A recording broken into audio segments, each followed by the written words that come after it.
Dear UPSC EPFO aspirants, मेरा नाम है दीपक ठाकुर और मैं आपका स्वागत करना चाहूँगा हमारे सक्सेस ट्री के एक नए इनिशिएटिव में जिसका नाम है की concepts in industrialisation, labour law and social security.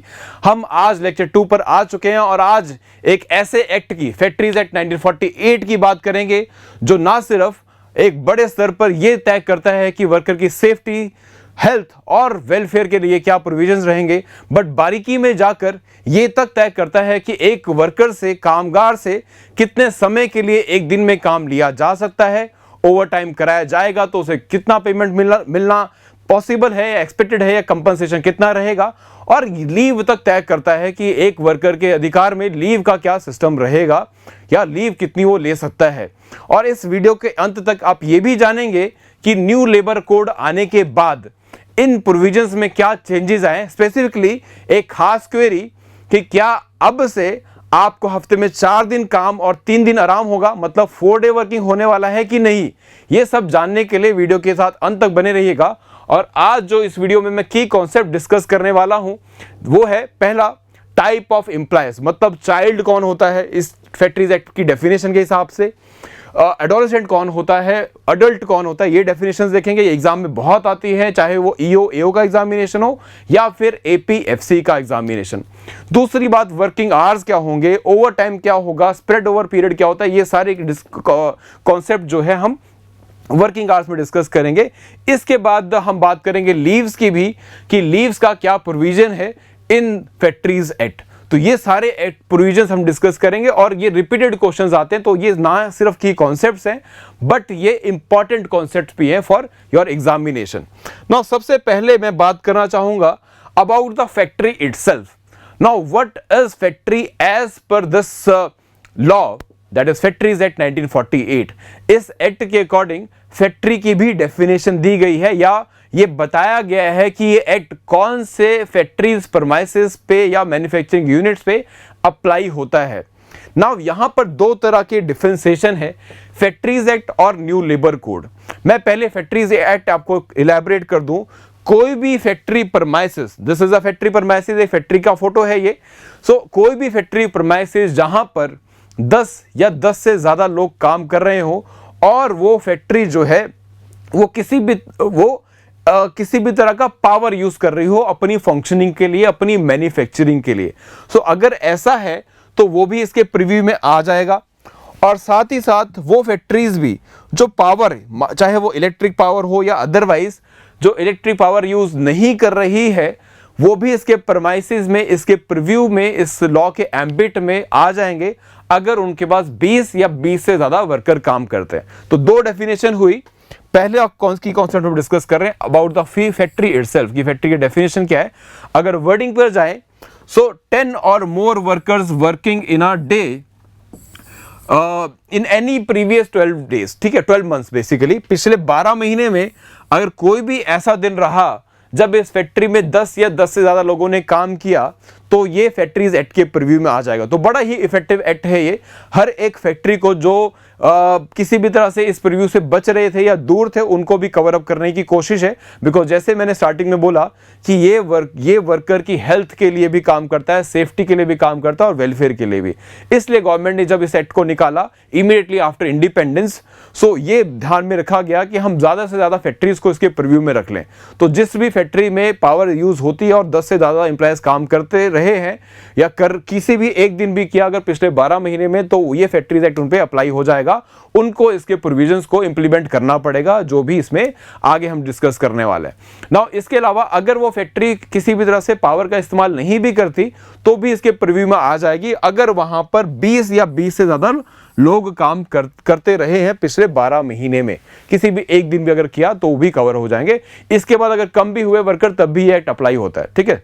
मान लीजिएगा कि अगर किसी फैक्ट्री में बाद में 20 की जगह अगर 18 एम्प्लॉयज भी रह गए, एक बार ये एक्ट अप्लाई हो गया तो अप्लाई रहेगा। ये through out India same apply होता है, कहीं पे किसी को कोई एक्सेप्शन नहीं है, किसी स्टेट को, किसी यूटी को कोई एक्सेप्शन नहीं है। अब ये बात है फैक्ट्रीज एक्ट के हिसाब से, ये है फैक्ट्री की definition as per factories act. But new labour code इसमें थोड़ा सा डिफरेंशिएशन आपको देगा, तो मैं साथ ही साथ न्यू लेबर कोड की भी बात कर देता हूं। वो भी हमारा बहुत ज़रूरी टॉपिक है इन दिस सीरीज जो आगे आएगा।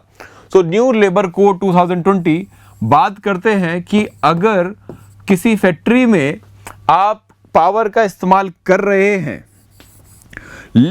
तो इसके साथ साथ आपके पास ये जो क्राइटेरिया ये चेंज हो जाएगा, 10 और 10 से ज़्यादा एम्प्लॉयज़ का, ये एक्चुअली डबल हो जाएगा।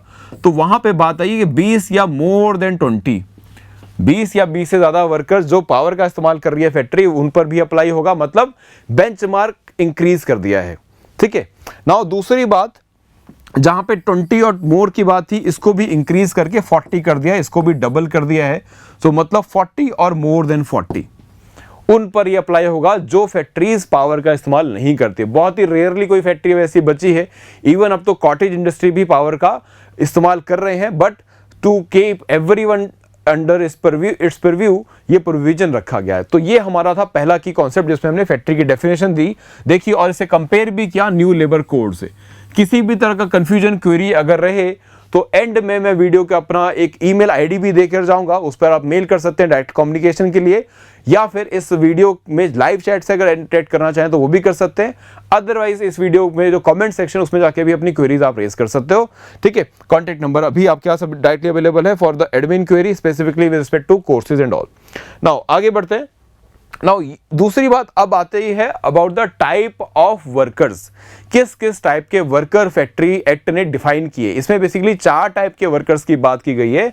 सबसे पहला चाइल्ड, दूसरा बात की गई है एडोलेसेंट कौन होते हैं, नाउ तीसरी बात young people, and fourth is about the adult. ये 4 चीजें जो है फैक्ट्रीज एक्ट इनको भी डिफाइन करता है, बिकॉज एक फैक्ट्री में अलग अलग कैटेगरी के एम्प्लॉयज हो सकते हैं, सबको सेफ्टी अलग अलग तरीके की रिक्वायर्ड होगी। वो कैसे है वो हम आगे देखेंगे। नाउ इसमें मैं आपको सबसे पहले अगर बताऊं अबाउट द चाइल्ड, तो इसकी डेफिनेशन में हमारे पास आता है कि कोई भी ऐसा बच्चा जो कि 15 साल से कम की उम्र का है, जिसने अभी 15 साल की उम्र जो है पूरी नहीं की है, वो चाइल्ड कहलाएगा। ठीक है। क्योंकि इसके अलावा इसी के हिसाब से उसको आगे बेनिफिट मिलने वाले हैं। आगे जब वो लीव के लिए अप्लाई करना चाहेगा तो उसको एज अ चाइल्ड ट्रीट करते हुए लीव में रिलैक्सेशन मिलता है। इस करके हमें ये चारों कैटेगराइजेशन करनी होती हैं। हर एक्ट जो है हमेशा डिफाइन करता है कि किन पे अप्लाई होगा, तो क्या उनकी स्पेसिफिक पोजीशन क्या है। तो मतलब 14-15 साल से अगर कम का बच्चा है तो वो चाइल्ड कंसीडर किया जाएगा। नाउ आपके दिमाग में अब ये बात आ सकती है with respect to child labour abolition and regulation act, जो कि बात करता है कि 14 साल से कम उम्र के बच्चे से आप काम नहीं करा सकते। तो अगर मैं इसको फैक्ट्रीज एक्ट के कॉन्टेक्स्ट में देखूं तो मतलब आपके पास क्या उम्र बची, 14 साल से ऊपर की उम्र और 15 साल से कम की उम्र। तो मतलब 1 साल का आपका ये विंडो रहता है जब वर्कर काम कर सकता है या चाइल्ड काम कर सकता है फैक्ट्री में। इसमें भी एक प्रोविजन है कि आप उसे हजार्डियस काम में नहीं लगाओगे। हजार्डियस क्या होता है वो हमारा फुल टॉपिक आपको उसके लिए कवर अप करना पड़ेगा। उसकी प्लेलिस्ट के लिंक जो है मैं इस वीडियो में डाल दूंगा। हमने ऑलरेडी फ्री ऑफ कॉस्ट पूरा का पूरा कोर्स जो है इंडस्ट्रियलाइजेशन, लेबर लॉ, अकाउंटिंग, इन सब का ऑलरेडी यूट्यूब पे करवाया था जब हमारे ईओ का एग्जामिनेशन आया था। तो अगर फुल कोर्स आप एनरोल करने की क्षमता में नहीं भी हैं तो भी आपके पास एक तरीका दिया है सक्सेस ट्री ने कि हमारी जो पहले की प्लेलिस्ट है उसे फॉलो कर सकते हैं। और जब आप उसे फॉलो करेंगे तो ये सारे जो मैं की कॉन्सेप्ट यहाँ पे अभी डिस्कस कर रहा हूँ इनको आप अपडेट कर सकते हो, बिकॉज वो सीरीज को अभी समय हो गया है। ठीक है जी। Now so all those detailed provision with respect to factories act is given in that YouTube videos, वहां पे जा सकते हो, वीडियो में लिंक मिल जाएगा। अदरवाइज आप सक्सेस ट्री के चैनल पे प्लेलिस्ट पे जाओगे तो वहां पर भी आपको सारी डिटेल्स मिल जाएंगी। नाउ दूसरी बात जो मैं कहां पे कर रहा था कि कॉन्सेप्ट्स में with respect to definition of the workers, तो चाइल्ड की डेफिनेशन हमारे पास क्लियर हो गई है ना। 14 से 15 साल के बीच में हमारे पास वर्कर आ जाएगा, या अगर फैक्ट्रीज एक्ट की लैंग्वेज में बोलूं तो 15 साल की कम उम्र वाला, 15 साल से कम की उम्र वाला। नाउ एडोलेसेंट, जिसको आप जो है टीन एज भी बोल देते हो, इसको फैक्ट्रीज एक्ट डिफाइन करता है थोड़ा अलग तरीके से। फैक्ट्रीज एक्ट कहता है जिसकी 15 साल से ऊपर की उम्र हो चुकी है लेकिन 18 साल से उसकी उम्र अभी कम है। सो ऐसा वर्कर जो है एडोलेसेंट कहलाता है। ठीक है जी। A person 15 years of age but not 18 years. ठीक है। तो ये हमारा एडोलेसेंट है। यूपीएससी में डायरेक्टली आपको ये इन कीवर्ड्स के बेसिस पे क्वेश्चन आ जाता है, बिकॉज आपका पेपर जो है ऑब्जेक्टिव है। तो ध्यान रखिएगा कि आप इन कीवर्ड्स को फोकस में रखकर अपना एक टेबल ही बना ले, जैसे मैंने अभी यहां पर बनाया, ताकि आपकी कोई गलती का स्कोप ना रह जाए। नाउ रिगार्डिंग यंग पर्सन की डेफिनेशन क्वाइट इजी। आप चाइल्ड और एडोलेसेंट को प्लस कर दीजिए, जो आएगा वो आपका यंग कैटेगरी में आता है। ठीक है, मतलब जो 18 साल से कम की उम्र का है, 14 से लेके आप 18 यहाँ पे कह सकते हो, 18 से कम वाला, वो आपका यंग की कैटेगरी में आ जाता है। ठीक है, तो ये दोनों को ही कवर अप कर लेता है। तीसरी बात हमारे पास जो है that is with respect to adult की definition is same as we know, that is जिसकी एज जो है 18 कंप्लीट हो चुकी है, 18 साल या उससे ऊपर की उम्र वाला जो है वो अडल्ट कहलाता है as per factories act also. तो ये थे 4 keyword with respect to the type of employees. ठीक है, आई होप ये क्लियर हो गए। इसका टेबल जैसे मैंने बनाया वैसे आप भी बनाइए। इस पीपीटी का पीडीएफ आपको हमारे टेलीग्राम चैनल पे मिल जाएगा, जिसका लिंक इस वीडियो के डिस्क्रिप्शन में दिया गया है। चलिए आगे आता हूं, नेक्स्ट की कॉन्सेप्ट पे डिस्कस करते हैं। नाउ अब बात करेंगे वर्किंग कंडीशन की, बहुत ही इंपॉर्टेंट बात, आप और मुझसे जुड़ी हुई बात। ठीक है, आप में भी बहुत सारे वर्किंग एम्प्लॉयज होंगे, वर्किंग स्टूडेंट्स भी होंगे हमारे पास। मेरे पास बहुत सारे बच्चे डायरेक्टली जुड़े हुए हैं जो इस अपॉर्चुनिटी को ग्रैब करना चाहते हैं और वो वर्किंग है, तो उनको भी मैं थोड़ा सा एनलाइटन कर दूं, बिकॉज आपका हो सकता है आपको अपने इस अधिकार के बारे में ना पता हो। सो बात यहां पर है वर्किंग आवर्स की, जो कि फैक्ट्रीज एक्ट ने निर्धारित किए कि आपसे एक दिन में आपका एम्प्लॉयर कितने घंटे आपसे काम ले सकता है। ठीक है, ये मैक्सिमम लिमिट जो है वो डिसाइड कर दी गई है by this act from a very beginning. ठीक है, now new labour code is coming with some new ideas, वो भी डिस्कस करेंगे।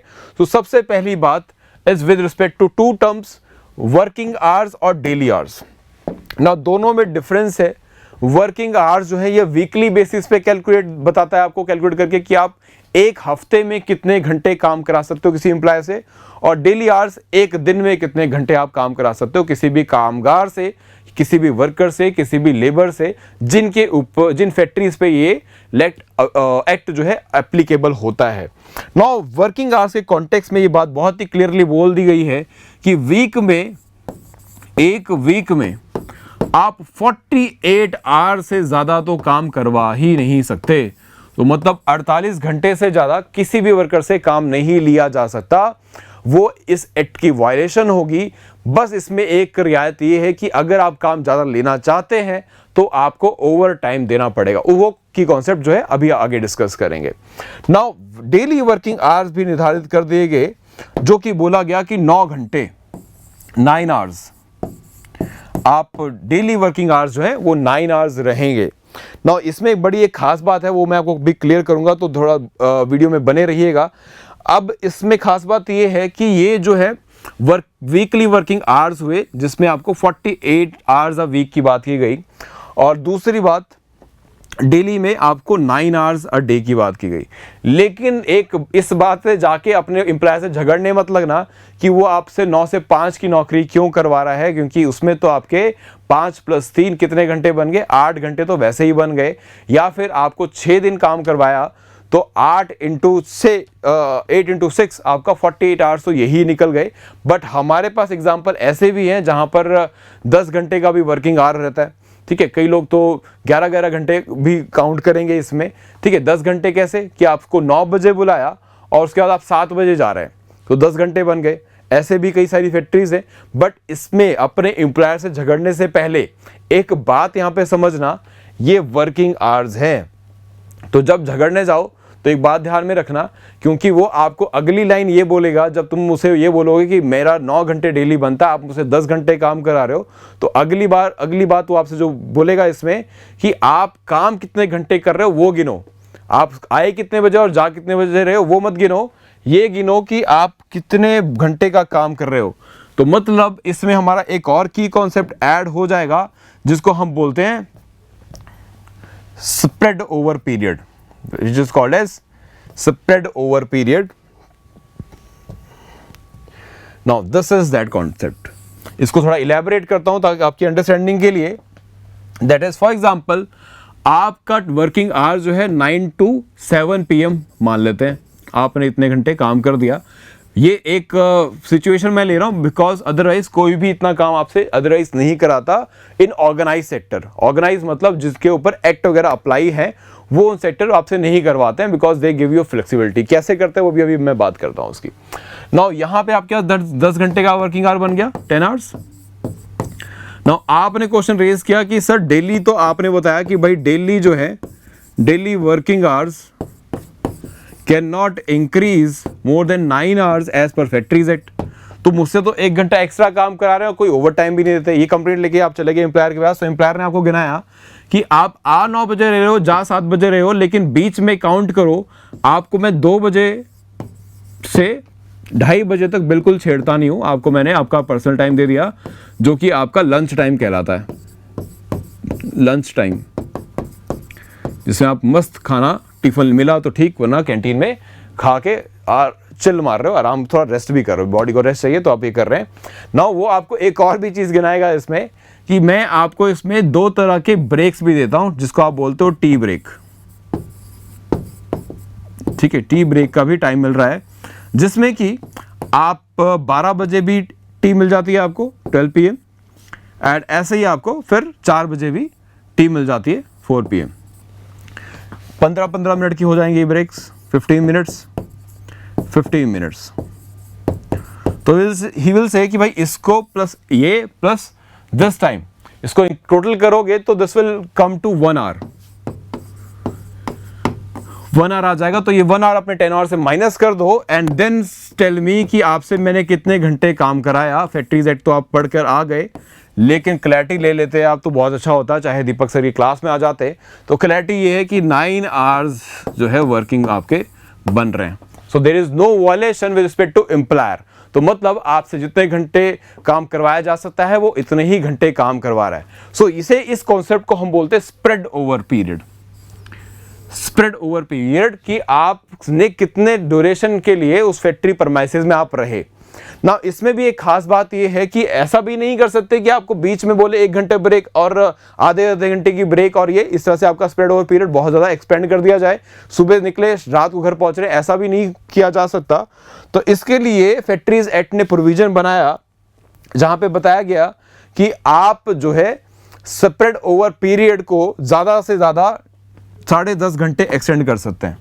10.5 घंटे से ज़्यादा आप ये स्प्रेड ओवर पीरियड जो है एक्सटेंड नहीं कर सकते। तो ये भी प्रोविजन जो है फैक्ट्रीज एक्ट में ऐड किया गया। तो ये भी हमारा एक ही कॉन्सेप्ट है इन द फैक्ट्रीज एक्ट। इसके अलावा रेस्ट इंटरवल, इसका मैं ऑलरेडी इलैबोरेट कर चुका हूं आपको कि आपको इन बिटवीन रेस्ट इंटरवल देना होगा। तो ये भी नहीं कर सकते कि 9 घंटे वर्किंग आवर आपने बोले तो आप 6 घंटे 7 घंटे काम कराने के बाद ब्रेक दे रहे हैं, वो नहीं होगा। आपको हर 5 घंटे के बाद वर्कर को एटलीस्ट हाफ एन आवर का ब्रेक देना होगा। कम से कम 30 मिनट की ब्रेक जो है एक वर्कर को मिलनी चाहिए 5 घंटे काम के बाद। तो अगर आप लगातार भी काम करा रहे हैं तो 12 बजे से 9 बजे से काम करना शुरू किया इसने वर्कर ने, तो 12 बजे तक इसका जो पूरा टोटल टाइम बन जाएगा वो बन जाएगा 5 घंटे का। नाउ 5 घंटे काम करवाने के बाद आपको उसको ब्रेक देना होगा। दैट मीन्स 9 to 12 आपने काम करवाया तो 12 बजे उसको आप हाफ एन आवर का ब्रेक मिनिमम दोगे। ठीक है, इन दिस कॉन्टेक्स्ट हमने जो एग्जांपल यहां पर लिया था इन दिस पर्टिकुलर वे, तो हमारे पास आवर्स जो बन गए थे that was spread over, this was 7 + 5, तो 12 आवर्स का आपके पास वर्किंग ड्यूरेशन इसमें आ गया था। तो दिस वाज 12 आवर्स। ठीक है, ये आपका 12 आवर्स अकॉर्डिंगली बन गया था। तो उसको मैं 12 आवर्स भी ले सकता हूं एंड फर्दर आप अकॉर्डिंगली कैलकुलेट कर सकते हो। तो ये भी एक प्रोविजन था। Now so spread over period cannot increase 10 hour and 10.5 hours। इसके अलावा रेस्ट इंटरवल जो है वो आपका 5 घंटे के बाद आपको ब्रेक देना ही होगा। एंड हर एक फैक्ट्री या हर एक प्रोमाइसेस या हर एक ऑर्गेनाइजेशन अलग वे में स्प्रेड करता है इसको, कैसे उसको डिवाइड करना है। कोई आपको टी टाइम दे देता है 2 टाइम पे, या फिर सिंपली एक लंच ब्रेक आपको इन बिटवीन दे दिया जाता है। तो that is the calculation there. Now यहाँ पे एक और कैलकुलेशन कर दूं ताकि आपकी अंडरस्टैंडिंग क्लियर हो जाए। 48 आवर्स आपको बोला कि भाई 48 आवर्स से ज़्यादा आपको वीक में काम नहीं कराया जा सकता।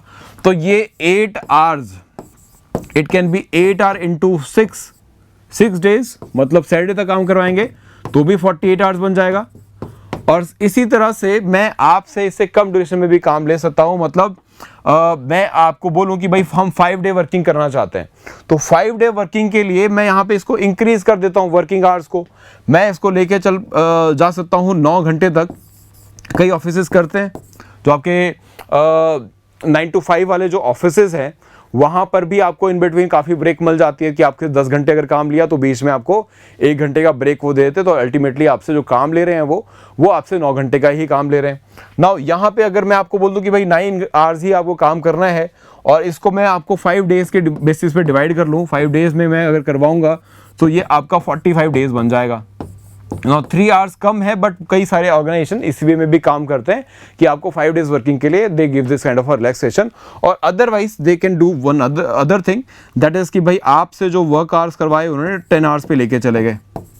ठीक है, 10 आवर्स पे लेके चले गए, मतलब आपको 9 बजे बुलाया और आपको 6 बजे छोड़ा। इन बिटवीन उन्होंने आपसे 1 घंटे का ब्रेक भी दे दिया और आपसे 9 से 6 की जॉब भी करवा ली, तो 10 घंटे वर्किंग आवर्स बन जाएंगे। और इसको उन्होंने कैलकुलेट कर लिया with respect to your 5 days और 4 डेज। इसको 4 डेज कैलकुलेट करके एक तो ये बन जाएगा आपका 40, तो मतलब आपको 4 डेज मंडे टू थर्सडे आप गए और फ्राइडे सैटरडे संडे आपको छुट्टी मिल जाएगी। छुट्टी तब मिलेगी क्योंकि आपको फ्राइडे को भी वो बुलाएंगे।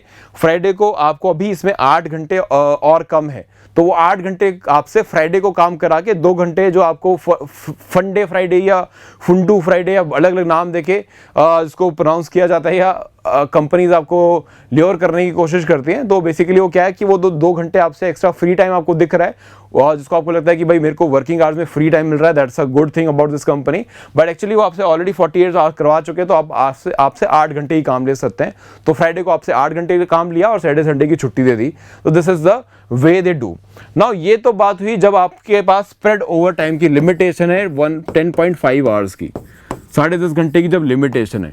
नाउ न्यू लेबर कोड ने इसको चेंज किया और न्यू लेबर कोड ने इसमें ऐड कर दिया कि अब आप मैक्सिमम 12 घंटे भी काम करा सकते। स्प्रेड ओवर पीरियड जो है वो आपका 12 आवर्स का भी हो सकता है, या वर्किंग आवर्स भी जो है आपके they can accordingly make in this way. तो आपका स्प्रेड ओवर पीरियड जो है वो 12 घंटे की बात करते हैं।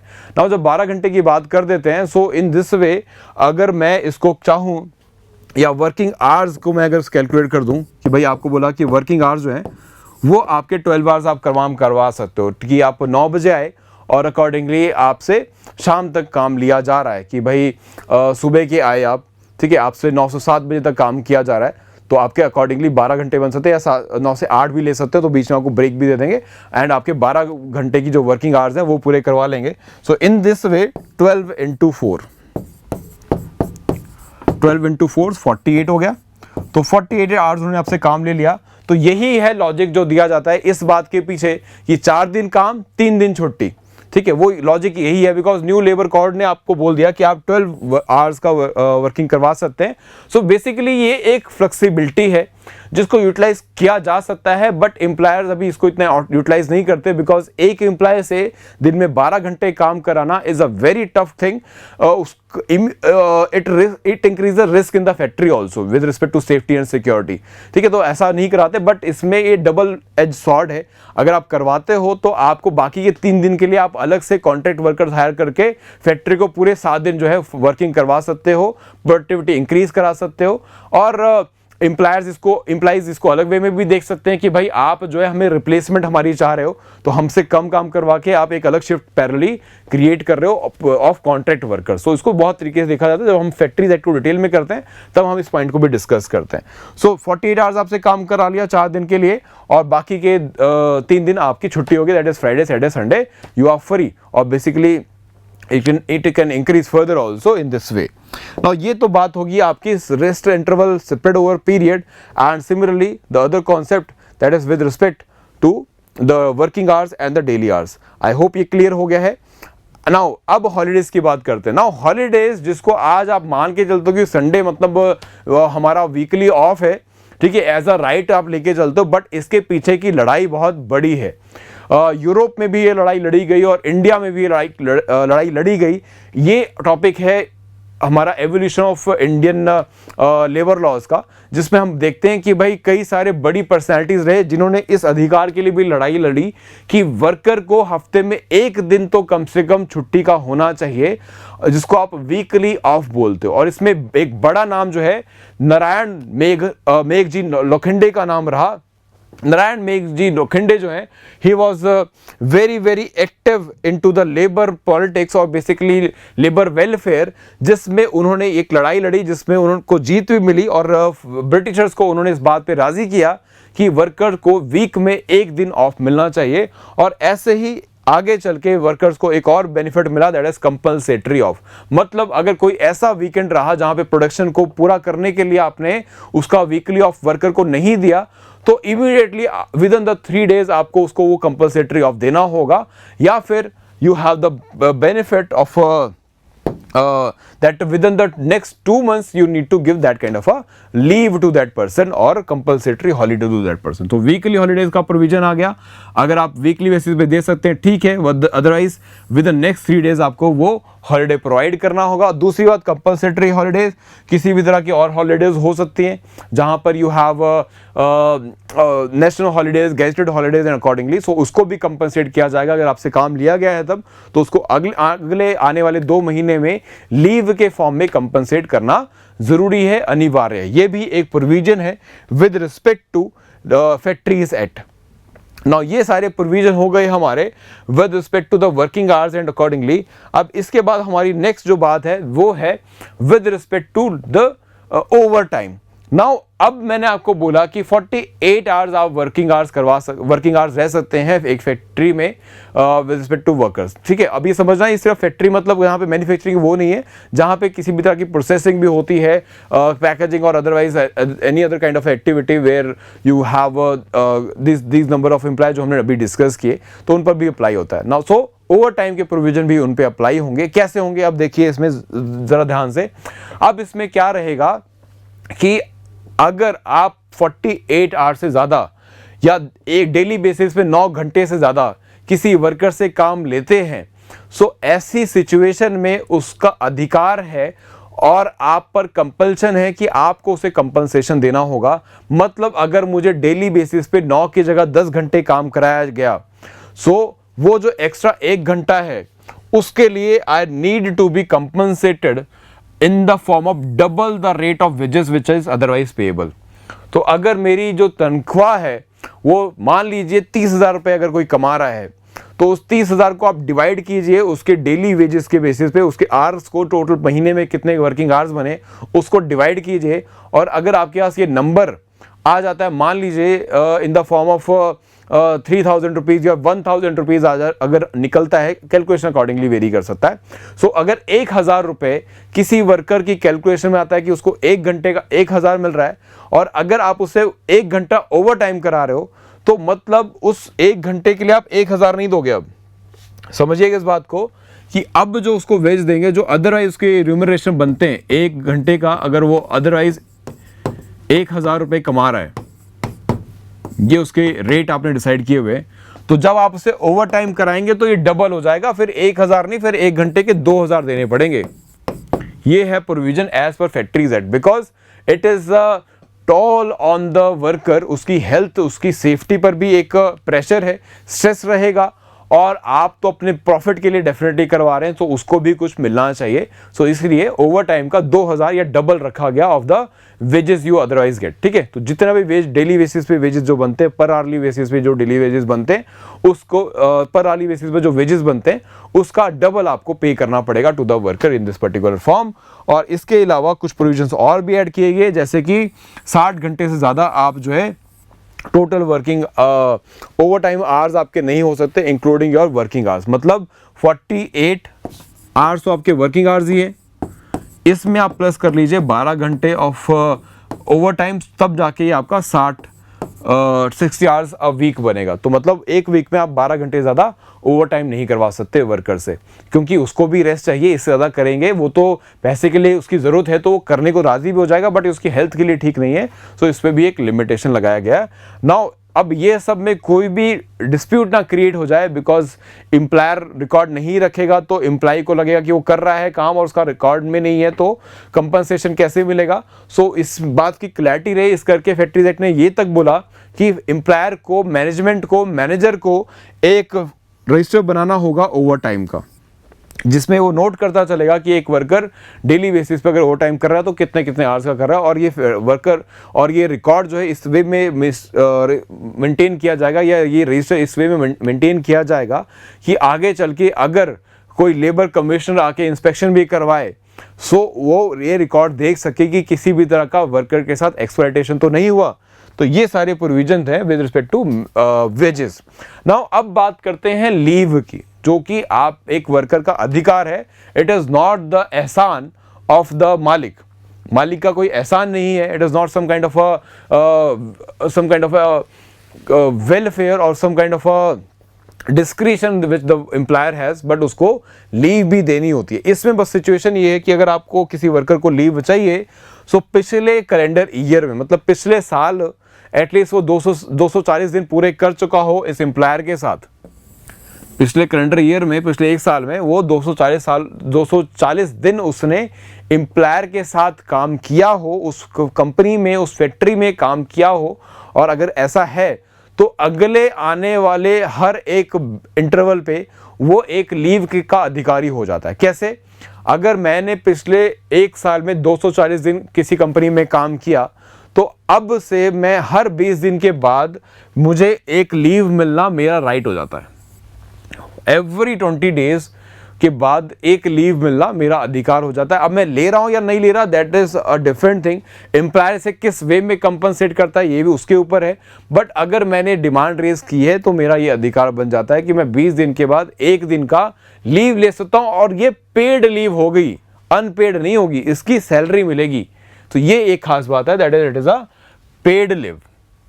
ठीक है, that is the leave with wages. मुझे वेजेस के साथ जो है ये लीव मिल जाएगी। और यहां बता दूं ये जो प्रोविजन है ये अडल्ट के लिए, ये अडल्ट के लिए है।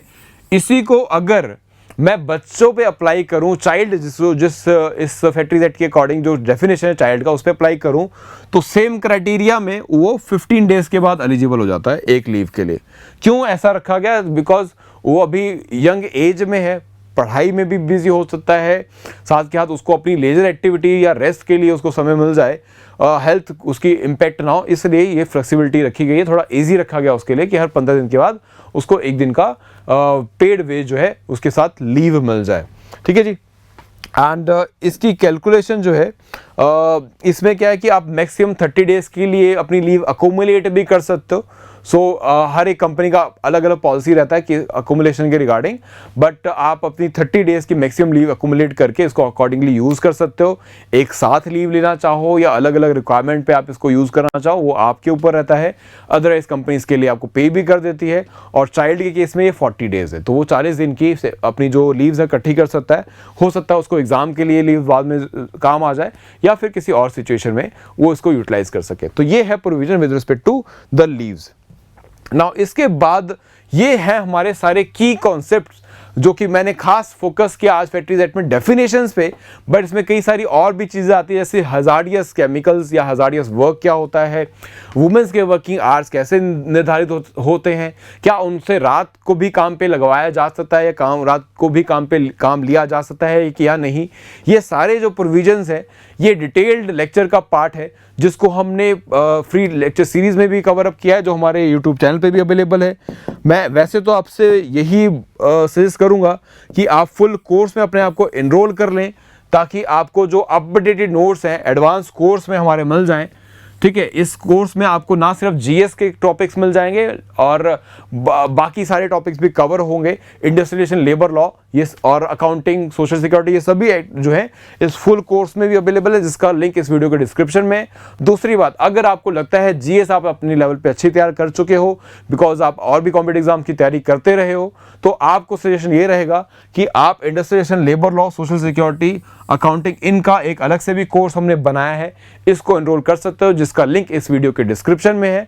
वो आपका टाइम सेवर होगा क्योंकि बाकी जीएस आपका प्रिपेयर है तो इसे कवर अप, इसको मिनिमम टाइम में आप कवर अप करके you can prepare for not only EO examination but along with that you will be able to be prepared for the APFC examination because हमारा जो course है वो इसी बात पर फोकस करता है कि आपके दोनों जो एग्जाम्स है वो टारगेट हो जाए सिर्फ एक कोर्स और दोनों एग्जाम की प्रिपरेशन और तीनों पोस्ट की पोजीशन प्रिपरेशन अगर मैं बोलूँ ना। ऐसे industrial labour law and accounting भी आपको यही बेनिफिट देता है। इस वीडियो में इन दोनों कोर्सेज के लिंक मिल जाएंगे, आप जाके चेक कर सकते हो और पेमेंट लिंक्स भी होंगे तो परचेज भी कर सकते हो, सब्सक्राइब भी कर सकते हो। एंड यहाँ पे हम आपको हैंड आउट भी प्रोवाइड करते हैं जो कि हिंदी और इंग्लिश दोनों में रहेगा। क्लास का मोड वही है जैसे अभी हमारी इंटरेक्शन रही, हिंदी एंड इंग्लिश। ठीक है जी, तो this is all from my side for this video.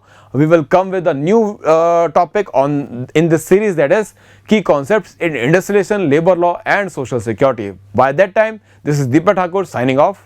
Thank you so much.